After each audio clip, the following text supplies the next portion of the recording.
बोले श्री गणेश भगवान की जय। बोले श्री कृष्ण कन्हैया लाल की जय। बोले श्री लक्ष्मी नारायण भगवान की जय। बोले राजा रामचंद्र दरबार की जय। बोले अम्बे मात की जय। बोले उमापति महादेव की जय। बोले हनुमान जी स्वामी महाराज की जय। आप सभी मेरे प्यारे भाई बहन और दोस्तों का हमारे YouTube चैनल पर आप सभी का स्वागत है।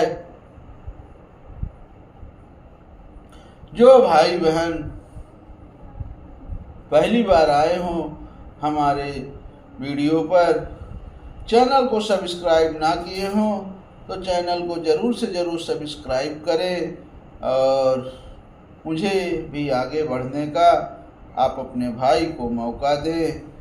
और आज हम श्रीमद् भागवत महापुराण तृतीय स्कंध अथ द्वितीय अध्याय का कथा हम सुनाएंगे। आज के कथा में बहुत सुंदर कथा है। उद्धव जी द्वारा भगवान की बाल लीलाओं का वर्णन।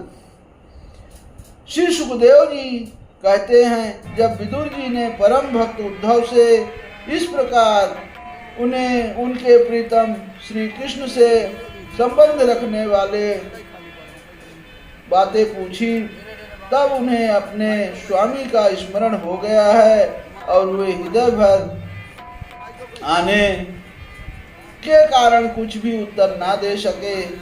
जब ये 5 वर्ष के थे तब बालकों की तरह खेल में ही श्री कृष्ण की मूर्ति बनाकर उसकी सेवा पूजा में ऐसे तन्मय हो जाते थे कि कलेवे के लिए माता के बुलाने पर भी उसे छोड़कर नहीं जाना चाहते थे। अब तो दीर्घ काल से उन्हीं की सेवा में रहते रहते ये बूढ़े हो चले थे।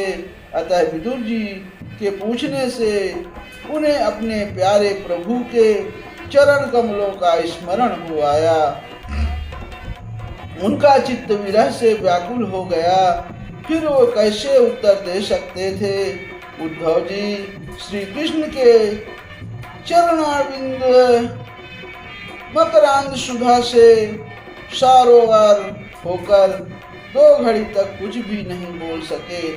तीव्र भक्ति योग से उसमें डूब कर वे आनंद मग्न हो गए। उनके सारे शरीर में रोमांच हो गया तथा मूंदे हुए नेत्रों से प्रेम के आंसुओं की धारा बहने लगी। उद्धव जी को इस प्रकार प्रेम प्रवाह में डूबे हुए देखकर विदुर जी ने उन्हें कृतकृत्य माना। कुछ समय बाद जब उद्धव जी भगवान के प्रेम धाम से उतरकर पुनः धीरे धीरे संसार में आए, तब अपने नेत्रों को पोंछकर वे भगवत लीलाओं का स्मरण हो आने से विस्मित होकर विदुर जी से इस प्रकार कहने लगे। उद्धव जी बोले, अब क्या बोल रहे उद्धव जी? विदुर जी, श्री कृष्ण रूप सूर्य के छिप जाने से हमारे घरों को काल रूप अजगर ने खा डाला। वे श्रीहीन हो गए हैं। अब मैं उनकी क्या कुशल सुनाऊं? ओह, ऐसा बोले। ओह, यह मनुष्य लोक बड़ा ही अभागा है। इसमें भी यादव तो नितांत भाग्यहीन है, जिन्होंने निरंतर श्री कृष्ण के साथ रहते हुए भी उन्हें नहीं पहचाना। जिस तरह अमृतमय चंद्रमा के समुद्र में रहते समय मछलियां उन्हें नहीं पहचान सकी थी, यादव लोग मन के भाव को ताड़ने वाले बड़े समझदार और भगवान के साथ एक ही स्थान में रहकर क्रीड़ा करने वाले थे। तो भी उन सब ने समस्त विश्व के आश्रय सर्वंतर्यामी श्री कृष्ण को एक श्रेष्ठ यादव ही समझा, किंतु भगवान की माया से मोहित इन यादवों और इनसे व्यर्थ का वैर ठानने वाले शिशुपाल आदि की अवहेलना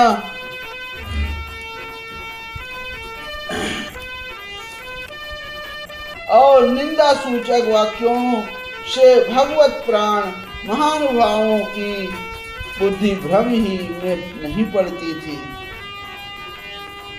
जिन्होंने कभी तप नहीं किया उन लोगों को भी इतने दिनों तक दर्शन देकर अब उनकी दर्शन लालसा को तृप्त किए बिना ही वे भगवान श्री कृष्ण अपने त्रिभुवन मोहन शिव विग्रह को छिपाकर अंतर्धान हो गए हैं और इस प्रकार उन्होंने मानो उनके नेत्र को ही छीन लिया है। भगवान ने अपनी योग माया का प्रभाव दिखाने के लिए मानव लीलाओं के योग जो दिव्य श्री विग्रह प्रकट किया था वह इतना सुंदर था कि उसे देखकर सारा जगत तो मोहित हो ही जाता था। वे स्वयं भी विस्मित हो जाते थे। सौभाग्य और सुंदरता की पराकाष्ठा भी उस रूप में उससे आभूषण भी विभूषित हो जाते थे। इतनी सुंदर कहानी है दोस्तों, बहुत सुंदर कथा चल रही है। अब आगे क्या है, धर्मराज युधिष्ठिर ने राजसूय यज्ञ में जब भगवान के उस नयनाभिराम रूप पर लोगों की दृष्टि पड़ी थी तब त्रिलोकी ने यही माना था कि मानव सृष्टि की रचना में विधाता की जितनी चतुराई है सब इसी रूप में पूरी हो गई है। उन्होंने प्रेम पूर्वक हास्य विनोद और लीलामय चितवन से सम्मानित होने पर ब्रजबालाओं की आंखें उन्हीं की ओर लग जाती थी और उनका चित्त भी ऐसा तल्लीन हो जाता था कि वे घर के काम धंधों को अधूरा ही छोड़कर जड़ पुतलियों की तरह खड़ी रह जाती थी। चराचर जगत और प्रकृति के स्वामी भगवान ने जब अपने शांत रूप महात्माओं को अपने ही घोर रूप असुरों से सताए जाते देखा तब वे करुणा भाव से द्रवित हो गए और अजन्मा होने पर भी अपने वंश बलराम जी के साथ काष्ठ में अग्नि के समान प्रकट हुए। देखिए बहुत सुंदर भगवान की लीला यहाँ चल रही है। अब आगे है, अजन्मा होकर भी वासुदेव जी के यहाँ जन्म लेने की लीला करना, सबको अभय देने वाले होने पर भी मानो कंस के भय से वज्र में जाकर छिपे रहना और अनंत पराक्रमी होने पर भी काल यवन के सामने मथुरापुरी को छोड़कर भाग जाना। भगवान की ये लीलाएं याद आकर मुझे बेचैन कर डालती है। उन्होंने जो वसुदेव की चरण वंदना करके कहा था, पिताजी माताजी, कंस का बड़ा भय रहने के कारण मुझमें आपकी कोई सेवा ना बन सकी। आप मेरे इस अपराध पर ध्यान न देकर मुझ पर प्रसन्न हो। श्री कृष्ण की ये बातें जब याद आती है तब आज भी मेरा चित्त अत्यंत व्यथित हो जाता है।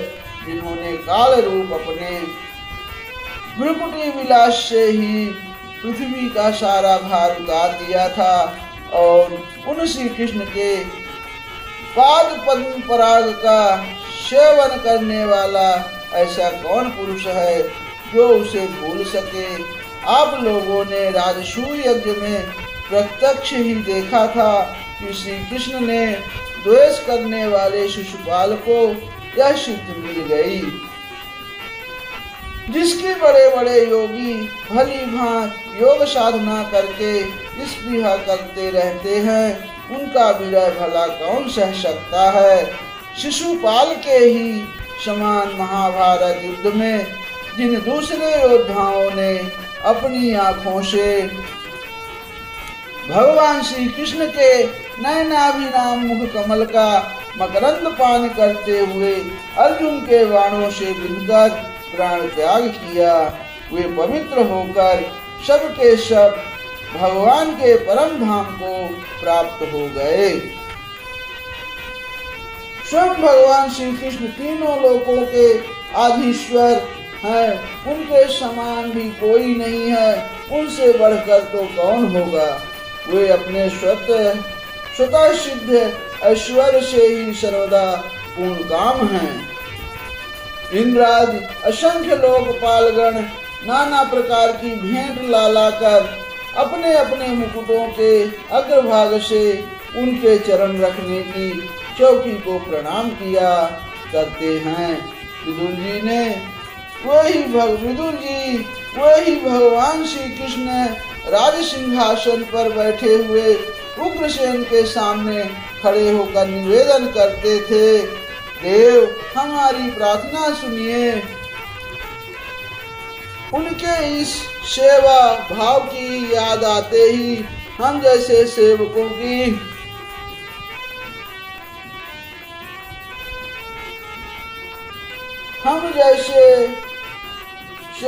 की प्रार्थना सुनिए और चित्त अत्यंत व्यथित हो जाता है। पापनी पूतना ने अपने स्तनों से हलाहल विष लगाकर श्री कृष्ण को मार डालने की नियत से उन्हें दूध पिलाया था। उसको भी भगवान ने वह परम गति दी जो धाय को मिलनी चाहिए। धाय यानी माँ। उन भगवान श्री कृष्ण के अतिरिक्त और कौन दयालु है जिसकी शरण ग्रहण करे। मैं असुरों क्यों भी भगवान भक्त समझता हूँ, क्योंकि वैर भाव जनित क्रोध के कारण उन्हें का चित्त सदा श्री कृष्ण में लगा रहता था और उन्हें रणभूमि में सुदर्शन चक्रधारी भगवान को कंधे पर चढ़ाकर झपटते हुए गरुड़ जी के दर्शन हुआ करते थे। जय हो। अब ब्रह्मा जी की प्रार्थना से पृथ्वी का भार उतारकर उसे सुखी करने के लिए कंस के कारागार में वासुदेव देवकी के यहाँ भगवान ने अवतार लिया था। उस समय कंस के डर से पिता वसुदेव जी उन्हें नंद बाबा के ब्रज में पहुंचा दिया था। वहाँ वे बलराम जी के साथ 11 वर्ष तक इस प्रकार छिपकर रहे कि उनका प्रभाव वज्र के बाहर किसी पर प्रकट नहीं हुआ। यमुना के उपवन में जिसके हरे भरे वृक्षों पर कलरव करते हुए पक्षियों के झुंड रहते हैं, भगवान श्री कृष्ण ने बछड़ों को चराते हुए ग्वाल वालों की मंडली के साथ विहार किया था। वे ब्रजवासियों की दृष्टि आकृष्ट करने के लिए अनेकों बाल लीला उन्हें दिखाते थे। कभी रोने से लगते, कभी हंसते और कभी सिंह शावक के समान मुग्ध दृष्टि से देखते।